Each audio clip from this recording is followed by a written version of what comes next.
예, 하나님 말씀은 고린도전서 15장 1절부터 20절까지 말씀입니다. 고린도전서 15장 1절부터 20절까지 말씀을 교독해서 읽겠습니다. 고린도전서 15장 1절부터 20절 말씀입니다.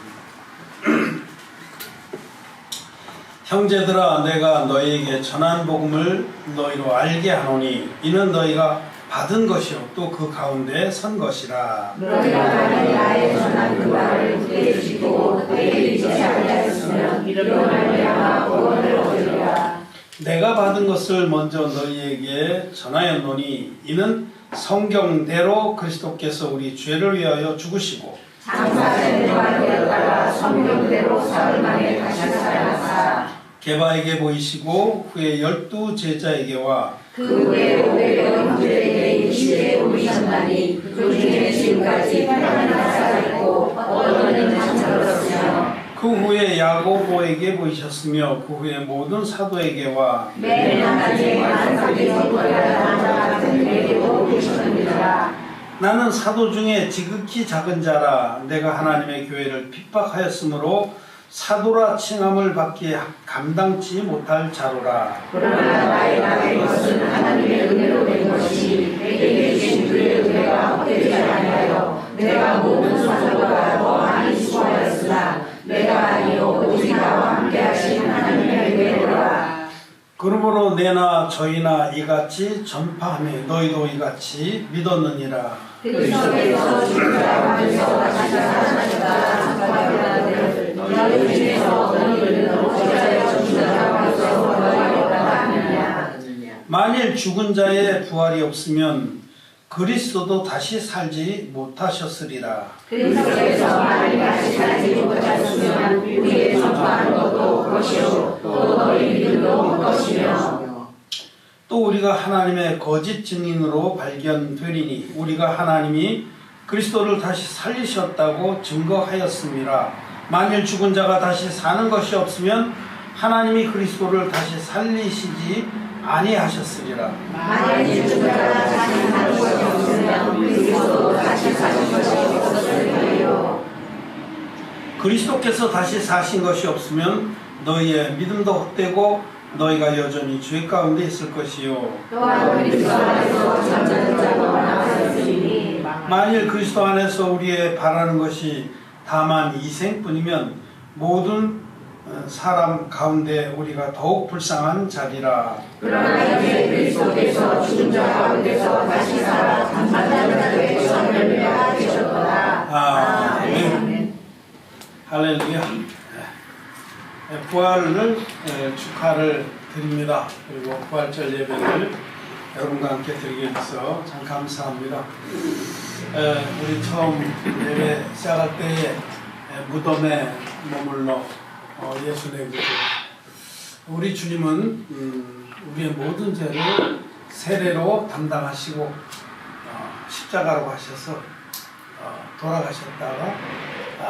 돌아가셔서 장사된 바 되었다가 제3일에 살아나셨습니다. 우리 아침에 제가 예수님의 부활에 관한 성경의 기사들을 쭉 찾아서 읽어봤습니다. 마태복음, 마가복음, 누가복음, 요한복음 모두 한결같이 정말 제자들이 예수님의 부활을 처음에는 놀라고 두려워하지만 나중에 주님의 부활을 확인하고는 그들이 충만하게 기쁨에 충만해서 복음을 전하게 되었다. 그런 말씀입니다. 특별히 누가복음에 보니까 누가복음이 예수님의 부활에 대해서 많은 부분을 좀 발휘하고 있는데 요한복음도 그렇고 부활하신 주님에 대해서 기록한 분량이 많은 것은 누가복음과 요한복음. 근데 누가복음에는 부활하신 예수님이 엠마오로 내려가는 제자들을 만났습니다. 근데 그들이 이제 막 시무룩해서 낭망하고 이래서 터덜거리면서 자기들이 그동안 믿었던 것이 헛된가 뭐 이렇게 그런 심령으로 내려갔겠죠. 그래서 주님이 다시 구약의 말씀들을 풀어주면서 그들을 눈을 열어줬습니다. 그런데 그 이제 어느 지점에 이르러서 묵으시고 가기를 청하자 예수님 거기 같이 묵으시면서 그때 떡을 떼시면서 다시 말씀해 주셨어요. 그래서 그들이 그때 눈이 열렸습니다.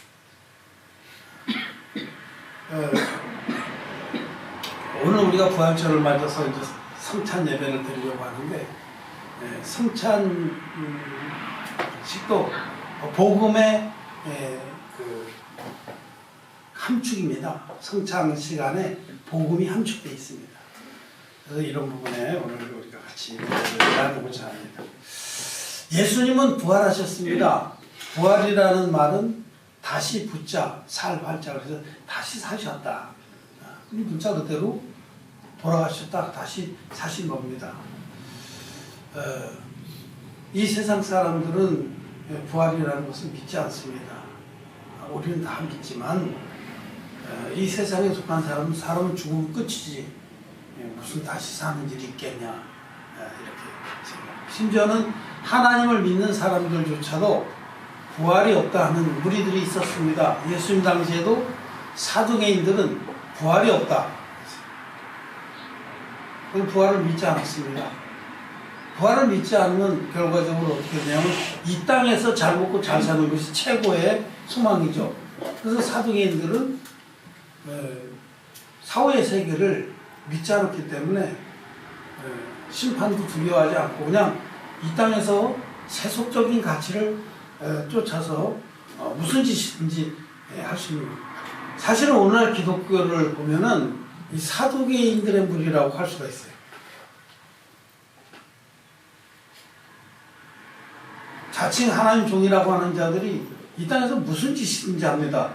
이 땅에서 큰 교회 예배당을 짓고 교인들을 끌어모아서 그 안에서 왕처럼 군림하며 사는 거, 그거 부끄러워하지도 않아요. 그건 참된 교회의 모습이 아닙니다. 교회가 이 땅에서 존재하는 이유는 진리의 복음을 전파해서 영혼들을 구하는 것인데 그들은 진리의 복음이 무엇인지 알지도 못합니다. 그냥 사이비 복음을 가지고 사기나 치고 예수 믿으면 복 받는다고 헌금 많이 하면 하늘 창을 열고 쏟아 부어주나 안 주나 너희가 봐라 이런 소리를 하고 그들은 하나님의 교회가 아닙니다. 그리고 실질적으로는 부활을 믿지 않는 겁니다. 그렇기 때문에 현대판 사두개인이라고 말할 수가 있는 거죠. 우리 기독교인의 참된 기독교인의 신앙은 부활의 신앙입니다. 오늘 여기도 본문에 보시면 13절에 만일 죽은 자의 부활이 없으면 그리스도도 다시 살지 못하셨으리라 하고 쭉 내려가서 쭉 부활이 없다면 하면서 14절에는 그리스도께서 만일 다시 살지 못하셨으면 우리의 전파하는 것도 헛것이요 너희 믿음도 헛것이며 주님의 부활이 없다면 우리가 지금 신앙생활하는 거 다 꽝입니다. 헛것입니다. 헛수고할 필요가 없어요. 이렇게 좋은 날에 여기 모여 앉아서 엉덩이 딱딱하게 지긋지긋하게 벚꽃이 얼마나 흐드러지게 폈는데 내가 왜 이렇게 앉아있나. 부활을 믿지 않는다 보면 그렇게 할 필요가 없어요. 부활을 믿지 않는다면 그건 우리의 모든 전파하는 것이나 믿는 것이 다 헛것이다 라고 사도 바울은 지금 선포하고 있습니다. 우리의 믿음은 부활의 신앙입니다. 그리고 우리는 궁극적으로 부활해서 천국 영생을 누릴 소망으로 살고 있습니다. 그런즉 믿음, 소망, 사랑 이 세 가지는 영원히 있을 것인데 그 중에 제일은 사랑이라 그렇게 말씀하셨는데 그 중에 그 소망은 바로 부활의 소망입니다. 믿음, 사랑, 믿음, 소망하고 순서가 어떻게 될지 소망은 하여튼 부활의 소망. 우리는 부활합니다. 예수님이 부활하신 첫 열매가 되셨고 예수님께서 이 땅에 육신을 입고 오셔서 우리를 모든 죄에서 구원해 주셨다는 그 진리의 복음을 믿는 자는 예수님과 함께 연합해서 이미 옛사람이 죽음 받고 또 예수님과 함께 연합해서 부활했기 때문에 우리는 천국 영생을 누립니다. 여러분은 주님이 예수님이 하나님의 아들이신 것을 믿습니까? 예수님은 하나님의 아들입니다. 하나님이십니다. 하나님. 요한에서 말하자면 그는 하나님이시다. 그는 영생이시오 하나님이시다. 참 하나님이시다. 라고 선포합니다. 예수님은 하나님 아버지와 조금 더 다름이 없는 본질상 하나님, 근본이 똑같은 하나님, 능력이나 신성이나 영원하심이나 하나님이십니다. 그 하나님이 영이신 하나님이 지금부터 2000년 전에 우리 인류의 역사 가운데 육신을 입고 오신 것은 그분께서 육신을 하나님의 아들이 영이신 분이 육을 취해서 우리 가운데 사람의 모습으로 오신 것은 바로 저와 여러분들을 모든 죄에서 완벽하게 구원해 주시기 위한 것이죠. 예수님 육신 입고 이 땅에 오셔서 30살이 될 때까지는 잠잠히 양아버지, 양어머니는 뭐 육신을 낳아주셨으니까 어머니라고 할 수 있겠죠. 그 육신의 형제들, 자기가 태어나고 예수님 태어난 다음에 요셉과 마리아 사이에 정상적으로 부부 생활해서 동생들이 많이 태어났어요. 이름도 줄줄이 나와 있어 성경에. 천주교에서는 그거는 사촌동생이다 이렇게 억지로 부르는데 이름이 줄줄이 나와 있고 그 누이들도 이렇게 기록되어 있습니다. 그 누이들도 우리와 함께 있지 아니하느냐. 여동생들도 있었습니다.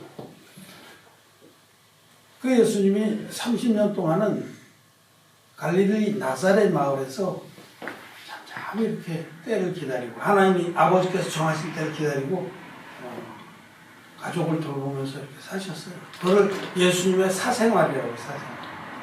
사적의 생활. 그 30살이 되기를 왜 기다렸냐면 하나님이 말씀하신 대로 성경대로 우리 죄를 없애주시기 위해서 그렇게 한 겁니다. 30살이 돼야 제사장으로서 기름 부음을 받습니다. 민수기 말씀으로. 30살 이전에는 제사장이 될 자격이 없습니다. 그래서 30살이 되셨을 때 이제 드디어 전 인류를 구원하시는 사역을 행하시러 요단강으로 나오셨습니다. 이때 예수께서 세례요한에게 세례를 받으러 나가셨습니다. 30살 때. 성경대로 하시기 위해서. 오늘 여기 본문에 보면 2절, 15장 3절, 4절에 내가 받은 것을 먼저 너에게 전하였느니 이는 성경대로 그리스도께서 우리 죄를 위하여 죽으시고 성경대로 하나님이 약속하신 말씀 그대로 이루어 주시려고 30살이 되셨을 때 요단강에 가셨습니다. 요단강에 가서 하나님께서 세워놓으신 인류의 대표자인 세례요한에게 안수 형식으로 세례를 청하셨습니다. 이것도 성경대로 청하신 거예요. 이 세례요한은 누구냐면 오리란 엘리야입니다.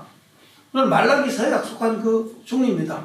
이사야서. 그것도 성경대로 아무에게나 가서 머리를 들이미시고 야 나한테 안수로 세례를 베풀어. 그렇게 하신 분이 아니고 성경대로 성경에 미리 약속한 그 인물과 그 방법 그대로 우리 죄를 담당하시려 요단강에 가신 겁니다. 요단강에 가셔서 세례요한에게 세례를 베풀라고 청했습니다. 세례요한은 맨 처음에 당하고 두려워서 막 손사래지만 왜 이러십니까? 내가 당신에게 세례를 받아야 할 텐데 어찌하여 당신이 되게 오십니까? 그러자 예수님이 아주 준엄하게 명령하셨습니다. 이제 허락하라. 우리가 이와 같이 하여 모든 의를 이루는 것이 합당하니라 하시는데 요한이 허락합니다. 이와 같이 하여 너는 내 머리에 안수를 하고 나는 그 안수를 통해서 안수로 받는 세례를 통해서 세상 죄를 담당함으로써 이 세상의 모든 죄를 이루는 것이 합당하다. 이렇게 명령하시자 요한이 허락했습니다. 그래서 자 이것이 또 성경대로냐 이거죠. 성경. 이 성경대로 우리 죄를 위해서 죽으시고 그랬는데 이 안수의 방법 세례라는 것은 머리에 안수해서 물에 푹 잠궜다 꺼내는 겁니다. 이게 침수례예요. 침수례의 세례. 물에 잠궜다 꺼내는 세례가 세례 원형입니다. 그 세례는 반드시 안수가 포함되어 있어요. 안수가 없이 그냥 야, 네 혼자 머리 툭 담갔다 일어나. 됐나? 됐다. 그 세례 아닙니다. 세례 주는 자가 반드시 그 머리에 안수해서 물에 담갔다 꺼내는 게 그게 원형입니다. 세례. 왜 그렇게 했겠습니까? 그거는 성경대로 예수님께서 우리 죄를 위해서 죽으신 그것을 기념하기 위해서 죄사함 받는 성도도 그렇게 세례를 받는 겁니다. 예수님 받았던 세례의 원형 그대로 받는 겁니다. 믿음으로 고백하는 것이죠.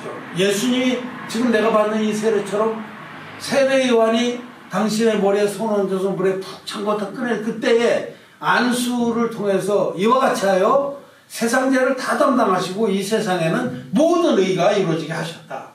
아담서부터 세상 종말까지의 모든 죄가 세례 요한을 통해서 인류의 대표자인 세례 요한을 통해서 예수님께 단번에 넘어가게 하심으로 우리를 구원하시다라고 고백하는 것이 동일한 방법으로 세례를 받는 성도들의 세례식으로 세례를 받는 성도들의 고백입니다.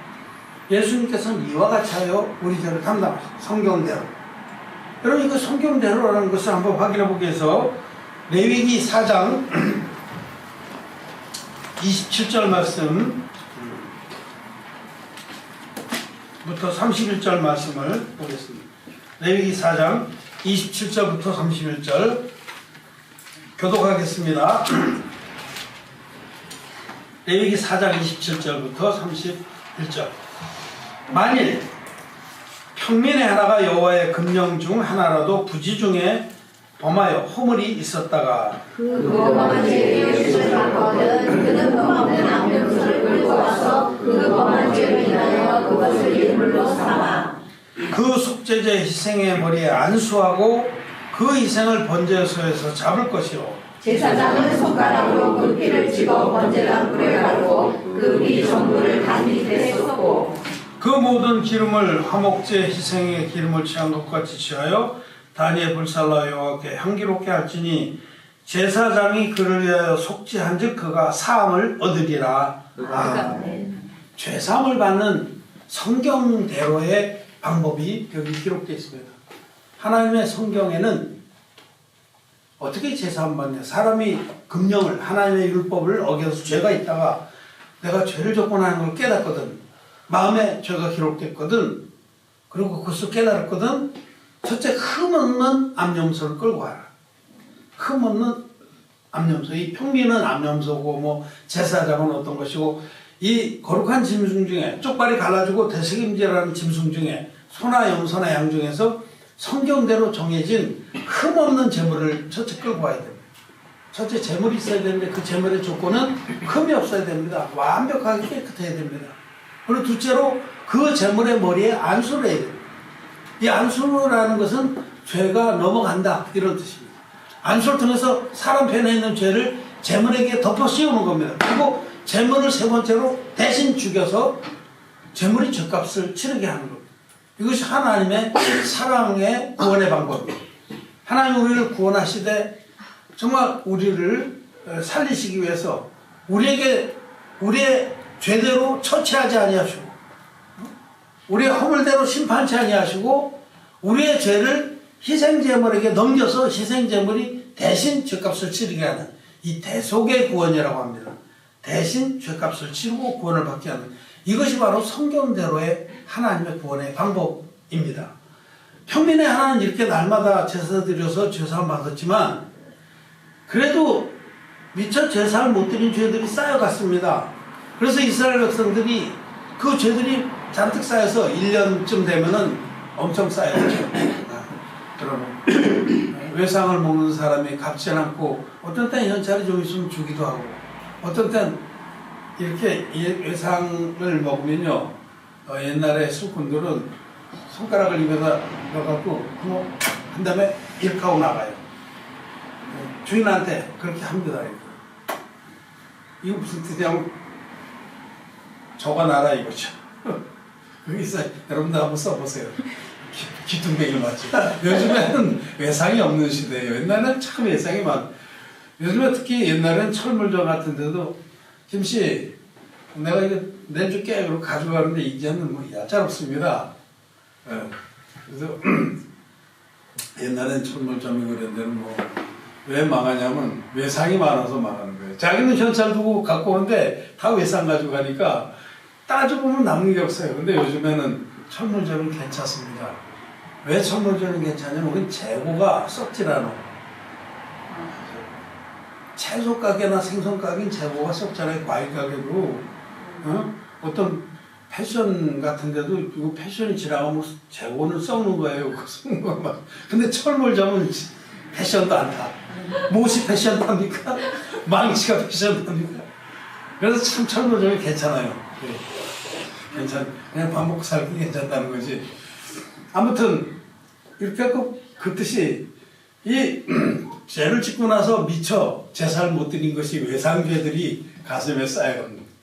1년쯤 지나면 어마무시하게 쌓였습니다. 그래서 어휴 신음소리가 사방 나는데 그때 하나님께서 또 1년치 죄를 단번만에 사함받는 제사를 우리에게 주셨다는, 성경에 주셨다는 겁니다.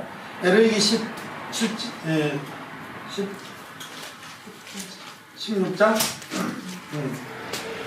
레위기 16장에 보면 여기 이제 대속죄의 제사이 이 제사가 바로 레위기 16장에 기록된 성경대로 죄를 없애는 방법이 기록되어 있는데 이 제사가 바로 대속죄의 제사입니다. 큰 대자, 큰 대자. 대속할 때 대자는 대신할 대자인데 이건 큰 대자입니다. 큰 대자 이렇게 생겼잖아요. 이렇게. 크다 그러면 우리가 이만하다 그러는데 큰 대자는 여기 딱 저처럼 다리가 안 보이시지만은 다리도 벌리기 큰 대자입니다. 큰 대자. 한자. 이날은 죄가 너무 많아서 큰 속죄를 이루어 주셔야 하는 날인데 이날의 이 레위기 16장에 기록된 말씀을 보면 이날에는 대속죄의 제사는 대제사장이 집전합니다.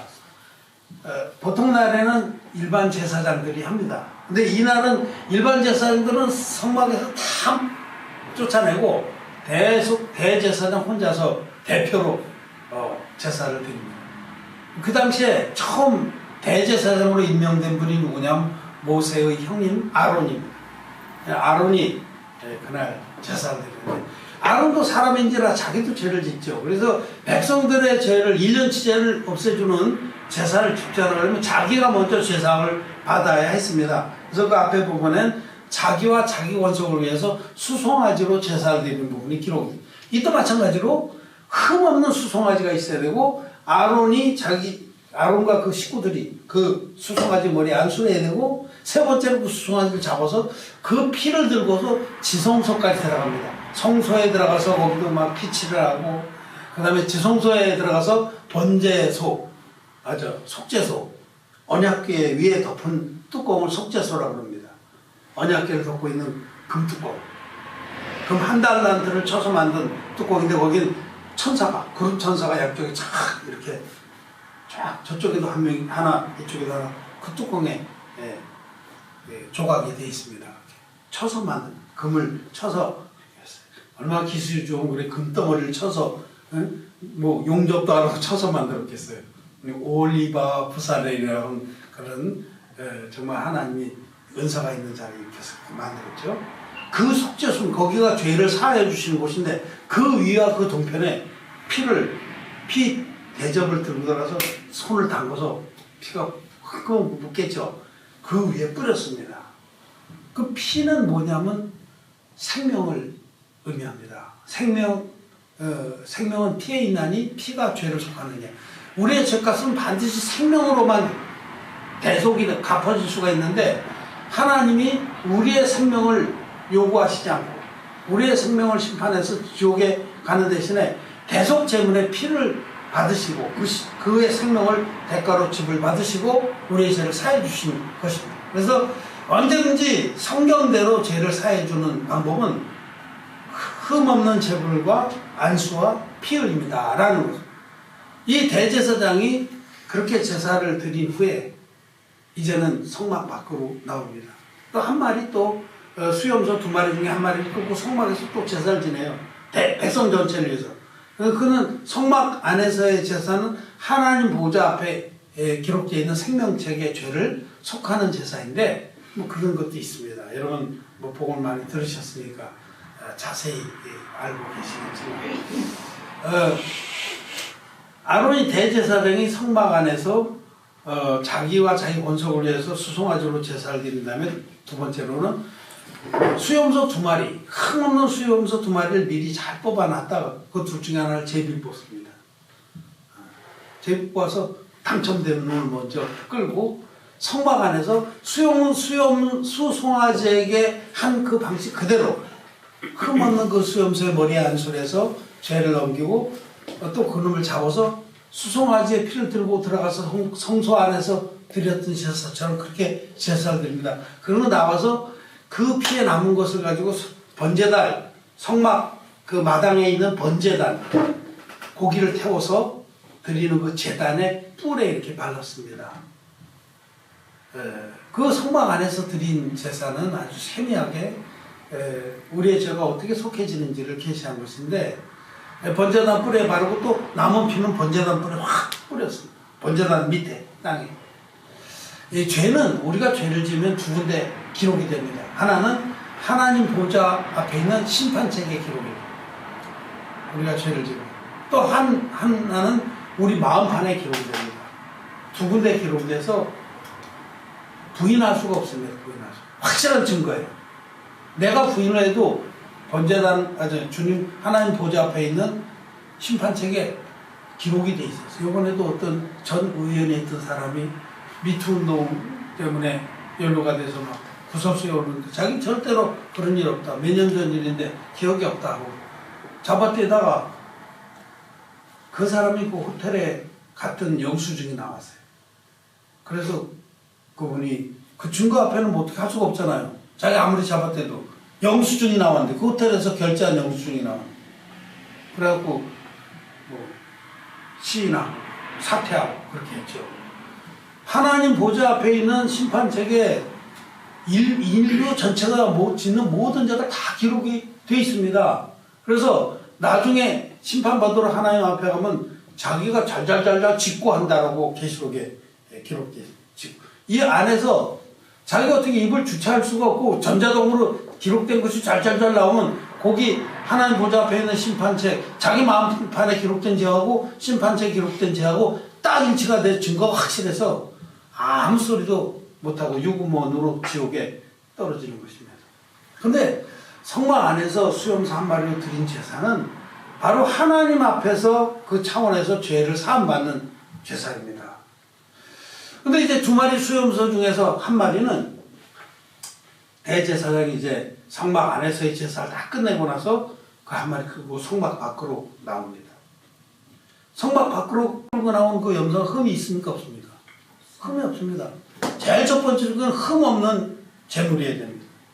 둘째로는 그 염소의 머리에 반드시 안수를 해야 됩니다. 그래서 여기 16장, 레위기 16장 20절 말씀, 20절, 21절, 22절까지, 20절에서 22절까지 같이 한번 읽겠습니다.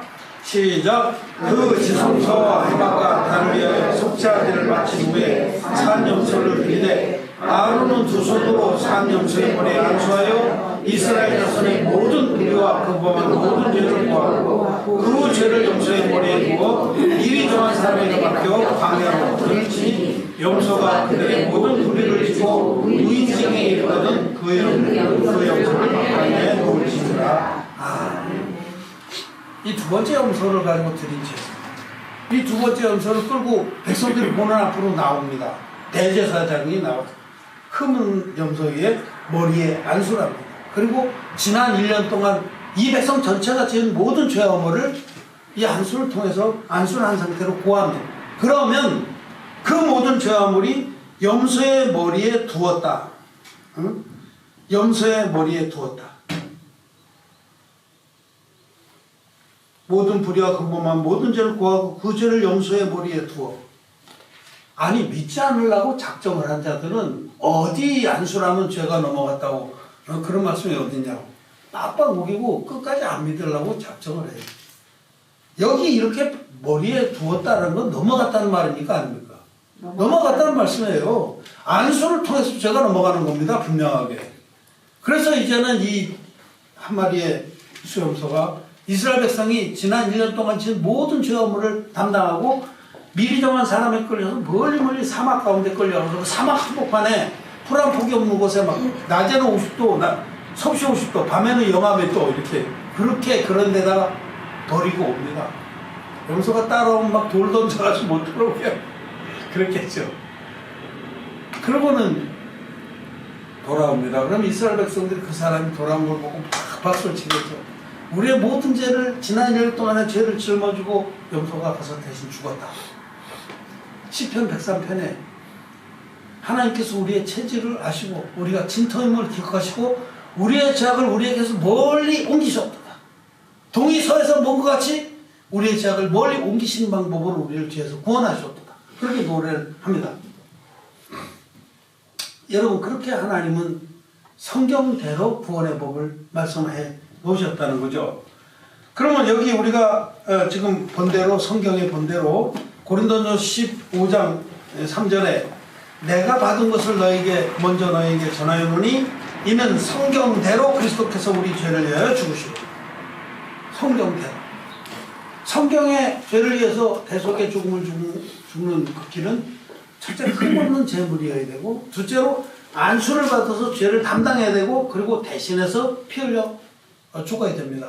주님은 하나님이신데 육신을 입고 오셨으니 예수님은 흠없는 제물입니다. 전 인류의 죄를 담당하시기에 눈꼽만치도 부족함이 없는 완전한 합격 제물이었습니다. 그런 합격 제물에게 인류의 대표자인 여자의 몸에서 난 자 중에 가장 큰 자인 세례요한이, 그리고 또 아까 대속죄일에 제사를 집전했던 대제사장 아론의 후손인 세례요한이, 세례요한은 아론의 후손입니다. 아버지 스가랴도 아론의 후손이고 어머니 엘리사벳도 아론의 후손. 아주 진본 순종 아론의 후손인데, 그 아론의 후손인 이자 인류의 대표자인 세례요한이 예수님 준엄한 명령을 듣고 안수를 했습니다. 이제 허락하라. 우리가 이와 같이 하여 모든 의를 이루고 합당하니, 그 말씀을 듣고 안수의 방식으로 세례를 배우고, 이때에 여러분 인류의 모든 죄가 있으니까 다 넘어갔기 때문에 모든 의가 이루어진 것입니다. 모든 의. 그리스어 성경, 원래 신약 성경은 그리스어로 쓰여져 있는데 헬라어라고 그러죠. 그 헬라어에는 이 모든 의라는 말이 그리스 말로 파산 디카이오시네 이렇게 되어 있습니다. 파산이라는 말이 영어로는 all이라는 것이고, 디카이오시네는 righteousness, 의라는 것. 인류의 모든 죄가 예수님께 다 넘어갔기 때문에 인류의 모든 의가 그때 이루어졌습니다. 죄가 없어졌어요. 죄는 예수님께서 다 빨아들이셨어요. 요즘에 진공청소기 많이 광고하는데 강력하게 진공청소기 같은 빨아당기셔서 인류의 모든 죄를 빨아당기셔서 세례를 통해서 주님이 당신의 몸에 다 빨아당기셨어요. 그리로 다 넘어갔습니다. 그러면 세상에 죄가 있습니까? 없습니까? 없습니다. 여러분들의 마음에 모든 죄도 그때 다 빨아당기셔서 가져가시고, 앞으로 우리가 죽을 때까지 지을 때까지도 주님은 전능하신 능력으로 다 빨아당겨서 당신 몸에 전부 넘겨받으시고 세상 죄를 지고 가는 하나님의 어린 양이 되신 겁니다. 그래서 세례받은 이튿날에 세례요한이 예수님이 지나가시는 거 보고 자기 제자들에게 증거하기를, 보라 세상 죄를 지고 가는 하나님의 어린 양이로다. 그 앞에 보면 이튿날 세례요한은 예수께서 자기 앞을 지나가시는 것을 보고, 보라 세상 죄를 지고 간 이튿날, 그 이튿날이 세례받은 이튿날입니다. 예수님은 세례를 받으심으로 우리의 모든 죄를, 안수의 형식으로 세례를 받으심으로 우리의 인류의 모든 죄를 담당하시고, 이제 세 번째 피 흘리시러 십자가에 가셔서 십자가에 못 박혀서 6시간 동안이나 절규를 하시고 피를 흘리신 후에 마지막 숨을 몰아서 다 이루었다고 크게 외치시고 돌아가셨습니다. 우리의 죄를 다 갚았다는 거예요. 그러면 성경대로 우리 죄를 위해서 죽으신 주님이 우리의 모든 죄를 없애주셨습니까? 못 없애주셨습니까? 그렇죠, 없애주셨습니다. 그래서 이 사실을 성경대로 우리를 구원하신 진리의 말씀을 성경을 통해서 듣고 믿은 사람은 죄사함을 받고 하나님의 백성이 되고 예수님과 함께 부활한 자가 되는 거고요. 예수님의 세례를 믿는 자는 예수님 안으로 세례를 받았다라고 지난 금요일날 제가 말씀드렸어요. 예수님과 합하여 세례를 받았다는 그 성경 말씀은 예수님 안으로 세례를 받은 것이다. 우리는 예수님 세례 받을 때 우리가 예수님 안으로, 우리 옛사람이 예수님 안으로 들어간 자들. 그렇기 때문에 예수님 돌아가실 때 빼도 박도 못하게 우리가 같이 죽었고, 예수님 부활하실 때 빼도 박도 못하게 우리가 살아났습니다. 원래 빼도 박도 못한다는 말은 안 좋을 때 쓰는 말이에요. 참 그게 희한한 말인데, 어디 잘못 걸려갖고 빼도 박도 못하고 이러자니 손해고 저러자니 손해, 그때 쓰는 말인데, 우리 주님의 부활 안 해도 우리는 빼도 박도 못하게 같이 부활을 했습니다. 여러분 거기서 빼주고 싶습니까? 절대 빠지면 안 돼요. 거기 그냥 꼭 그 안에 같이 주님과 함께 부활하실 때 우리 같이 부활했어요. 그래서 우리도 부활한 자가 된 것입니다. 우리 영이 부활했습니다. 우리 원래는 죽은 영이 죽었었습니다. 죄로 말미암아. 근데 우리 주님께서 우리의 모든 죄와 저주를 담당하셔서 담당하신 세례를 받으실 때 우리가 주님 안으로, 우리의 사람이 주님 안으로 들어가서 우리의 사람은 주님과 함께 십자가에 죽었고, 주님 부활할 때 우리가 새 생명으로 부활한 것입니다. 부활한 우리는 새로운 영, 생명을 받은 자다. 정말 이와같이 우리 주님께서는 성경대로 우리를 위해서 죽으시고, 우리 죄를 위해서 죽으시고, 또 성경대로 사흘 만에 다시 살아나셨습니다. 주님이 다시 살아나신다는 것도 성경에 이미 다 약속되어 있었습니다. 다윗을 통해서도 시편에 우리의 주님이 썩음을 당치 아니하시리로다.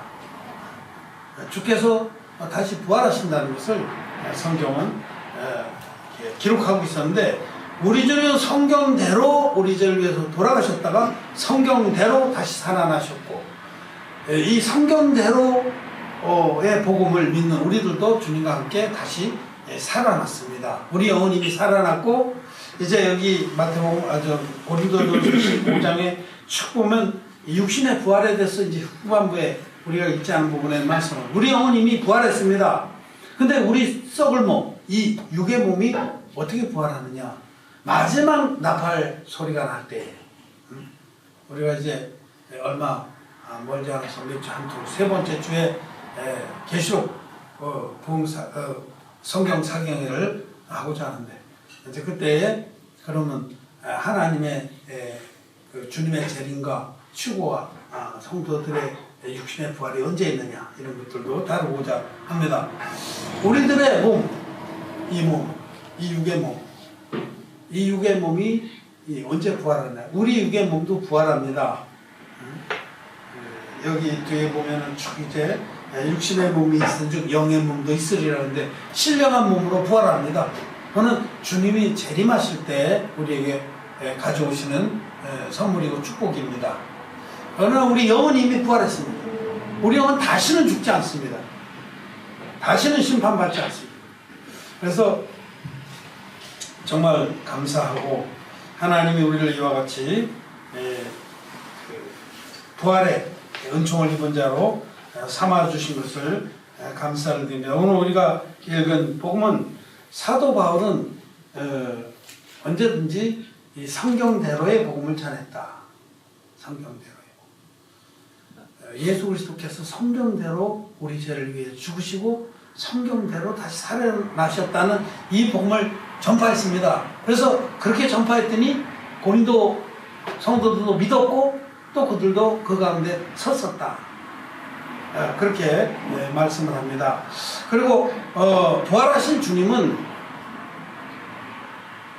사도들뿐만 아니라 많은 성도들 앞에 당신의 부활을 증거했습니다. 그래서 거기 보면 주님이 부활하신 다음에 게바에게 보이시고 후에 12 제자에게와 그 후에 500여 형제에게 일시에 보이셨나니 그 중에 지금까지 태반이나 살아있고, 주님께서 승천하시기 전에 그때 주님의 사도들과 제자들이 다 모였는데 그 가운데 그 많은 사람이 보는 가운데 승천하셨습니다. 부활하신 주님이.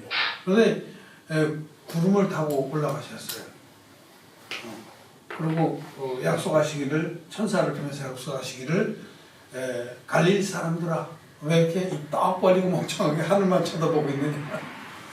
너희 가운데 올려가신 주님은 지금 올려가신 그 모습대로 다시 오시리라. 장차 주님은 공중에 다시 그렇게 오실 겁니다. 똑같이.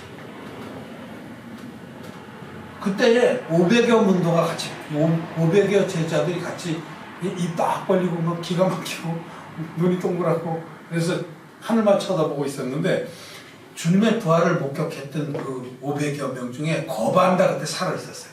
아직까지. 얼마 안 지나 사도 바울이 복음을 전했던 시대니까 이때 거의 살아있었어요.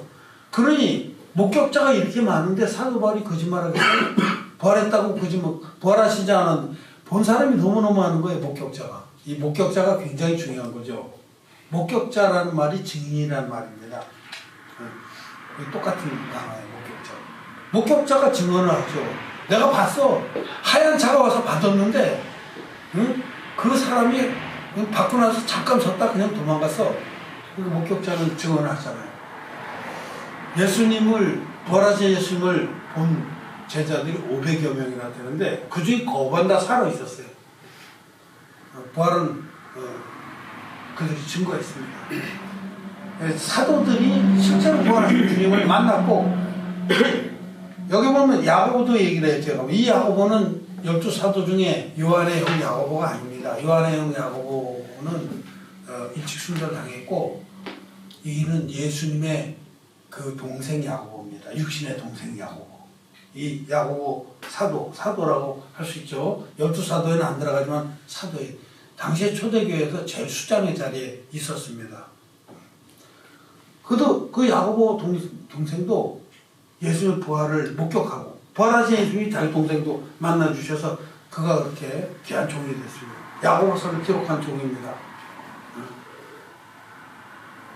그리고 마지막으로 사도 바울도 부활하신 주님을 만난 거예요. 승천하셨다가 다시 이 땅에 바울을 만나러 오셔서 만났어요. 태양보다 더 밝은 빛으로 만나주셨어요. 사울아 사울아 내가 왜 나를 핍박하냐. 그 사울이 예수 부활하신 주님 만난 다음에 180도 달라져서 하나님의 종으로 본사로 남은 생애를 온전히 바치고 성경대로 우리를 구원하신 주님을 증거한 겁니다. 그래서 사도들과 함께 사도 바울도 성경대로 주님이 우리를 구원하셨고 성경대로 주님 부활하셔서 부활하신 첫 열매가 되셨고 우리들도 주님과 함께 부활했다라고 선포한 것입니다. 그래서 11절에 그러므로 내나 저희나 이같이 전파하면 이같이 성경대로 주님을 구원하시고 성경대로 주님 부활하셨다는 이 복음을 전파하며 우리가 다 믿었다는 겁니다.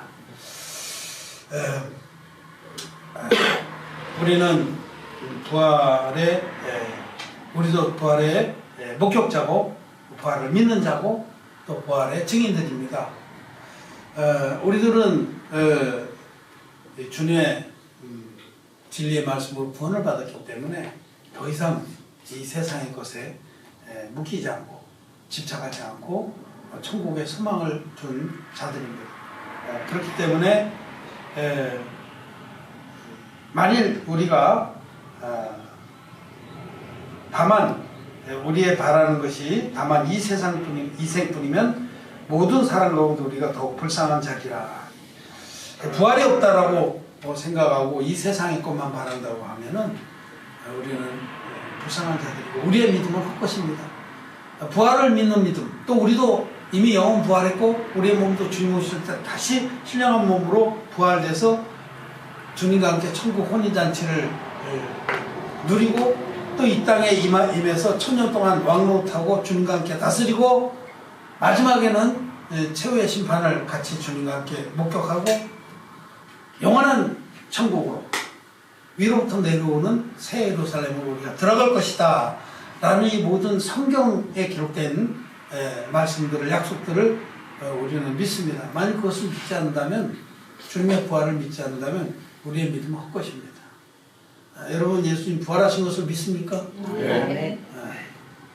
여러분 눈에도 말씀을 읽음으로 믿음으로 생생하게 주님의 부활을 목격한 자들이 되었을 것입니다.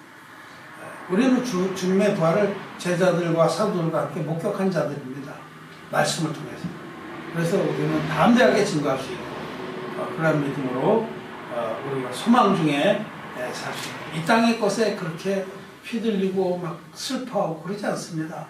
이 땅은 잠시 지나가는 것이기 때문에 부활의 소망을 가진 자는 이 땅의 것들 때문에 그렇게 뭐 애끓이고 미워하고 원망하고 막 상처받고 그러지 않습니다.